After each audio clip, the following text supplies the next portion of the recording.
আসসালামু আলাইকুম সুপ্রিয় দর্শক, আশা করি সবাই ভালো আছেন। আমাদের কৃষি জগতে আপনাদেরকে স্বাগতম। আজকের ভিডিওতে আমরা সকল ঘাস সম্পর্কে আলোচনা করব।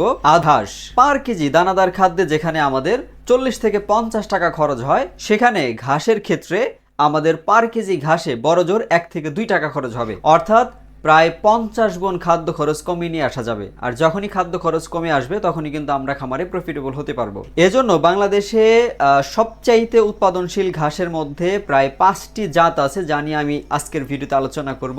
প্রথম হলো জারা ওয়ান হাইব্রিড ঘাস। এই জারা ওয়ান হাইব্রিড ঘাস অত্যন্ত প্রোটিন থাকে এবং এটার গ্রোথ সবচাইতে বেশি। আর এই ঘাসটি এটি মূলত চায়না অরিজিন একটা ঘাস, অর্থাৎ চায়না থেকে বাংলাদেশে এই ঘাসটি আনা হয়েছে এবং ডক্টর জহির স্যার উনি প্রথম বাংলাদেশে এই ঘাসটি নিয়ে আসে। আর সেখান থেকে কিন্তু আমাদের এই ব্রিডগুলা করা। সো জারা ওয়ান হাইব্রিড ঘাসের অরিজিনাল ব্রিড আমাদের কাছে পেয়ে যাবেন। এরপরে যদি আমি আসি, সেটা হলো বর্তমানে সবচেয়ে ট্রেন্ডিং যে ঘাসটি, সেটা হলো গুয়েতিমালা বা আমেরিকান 5G ঘাস। এটাকে আমরা অনেকে ক্যালসিয়াম ঘাস নামেও জেনে থাকি। এই ঘাসটির মধ্যে পর্যাপ্ত পরিমাণে ক্যালসিয়াম থাকে। এছাড়া আরো একটি ঘাস আছে যেটি হলো স্মার্ট নেপিয়ার। স্মার্ট নেপিয়ার লম্বায় কম হবে, তবে ঝাড়টা অনেক বেশি হয়।